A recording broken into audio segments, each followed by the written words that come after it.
Hello viewers, আসসালামু আলাইকুম। সবাই কেমন আছেন? আশা করি সবাই ভালো আছেন। আলহামদুলিল্লাহ, আমিও ভালো আছি। এই তো আমি ঢাকা নিয়ে কোথায় যাচ্ছি জানেন? আমি আজকে কচুর শাক তুলতে যাচ্ছি। আমি অনেক দিন যাবত কচুর শাক রান্না করি না, কারণ মিহির বাবা কচুর শাক খায় না আর একার জন্য ওইভাবে রান্না করতে ভালো লাগে না। তো আজকে আমার মন চাইছে যে আমি কচুর শাক রান্না করব। তো আমি চলে যাচ্ছি আমার বাড়ির পাশে পাশে অনেক কচুর শাকের গাছ আছে। তো এখানে তো দেখতে পাচ্ছেন কচুর শাকগুলো অনেক সুন্দর হয়ে আছে। তো আমি তুলে নিলাম, বেশি নিইনি, আমি অল্প কিছু নিয়েছি কারণ একার জন্য। তাই তো ফার্স্টে আমি ভাত বসিয়ে দিব। তো ভাত বসিয়ে দিয়ে তারপর আমি টুকিটাকি কাজগুলো সেরে নেবো। টুকিটাকি কাজ বলতে কি, যে তরকারিগুলো কুটা বাছা ধোয়া মশলা করা, এগুলো কাজ আমি সেরে নেবো। আমি প্রতিদিন এরকমভাবে রান্নাবান্না করি। ফার্স্টে আমি ভাত বসিয়ে দিই, তারপরে অন্য কাজ করি। তো আমার চালগুলো তো ভালো করে ধুয়ে ফেলছি। আমি ভাতের চাল দুইবার করে ধুয়ে ফেলি। তো কেনা চাল তো দুইবার ধুলে হয়। তো ধুয়ে আমি তো এখন বসিয়ে দেবো।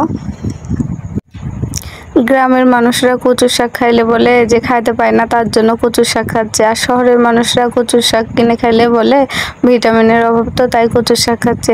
গ্রাম আর শহরের মধ্যে এটাই তফাৎ। তো আমি একদম গ্রামে থাকি না, আবার একদম শহরেও থাকি না, মাঝামাঝি। তো যাই হোক, আমার বাড়িও একদম গ্রামে না, আমার বাপের বাড়িও একদম গ্রাম না, আবার শহরও না।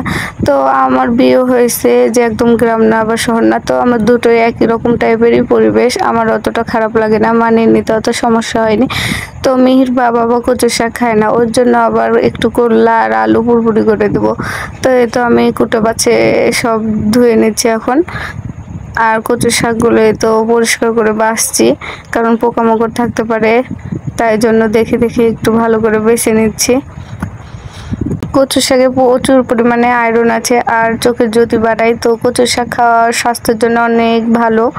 তো আমি ফার্স্টে যে কড়াইয়ে নিয়ে নিয়েছি, কড়াইয়ে পেঁয়াজ দিয়ে দিচ্ছি, রসুন কুচি দিয়ে দিচ্ছি।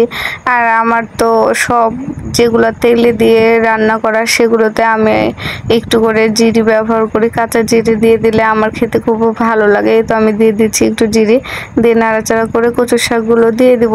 কচুর শাকগুলো দিয়ে আমি ভালো করে নেড়ে চেড়ে নামিয়ে নিব। কচুর শাক আমার খেতে ভালো লাগে, কিন্তু রাঁধতে ভালো লাগে না। তো আজকে তাও রান্না করলাম, খেতে ইচ্ছা করেছে তাই। একটা মেয়ের বিবাহিত জীবনে যারা হাউস ওয়াইফ তাদেরকে বলছি, সবারই এরকমই যে প্রতিদিন ঘুম থেকে উঠে সংসারে কাজকর্ম করা আর প্রতিদিন রান্না করা। এটা রান্না করতে করতে একঘেয়েমি হয়ে গেছি, মানে অনেক সময় ভালো লাগে না রান্না বান্না করতে। তবুও কিছু করার নাই, সংসার জীবন এটাই, রান্না বান্না করো খাও, এটাই। তো এই তো এখন আমি মশলা কষিয়ে নিয়েছি, তারপরে আমি কলি আলু আর এগুলা দিচ্ছি, দিয়ে আমি নাড়াচাড়া করে নেব। নিয়ে তো ভালো করে কষিয়ে কষিয়ে তারপরে একটু ঝোল দিয়ে নামিয়ে নেব। তো আমার রান্না বান্না আমি কাউকে শেখাচ্ছি না, আমি যেটা করছি সেটাই দেখানোর চেষ্টা করছি। তো কেউ আবার মনে করেন না যেহেতু রান্না তার আবার শেখাতে হবে। আসলে আমি কাউকে রান্না বান্না শেখাচ্ছি না, আমি যেভাবে রান্না করছি সেটা শেয়ার করছি। তো আজকে এই পর্যন্তই। যদি ভিডিওটি ভালো লাগে অবশ্যই লাইক করবেন।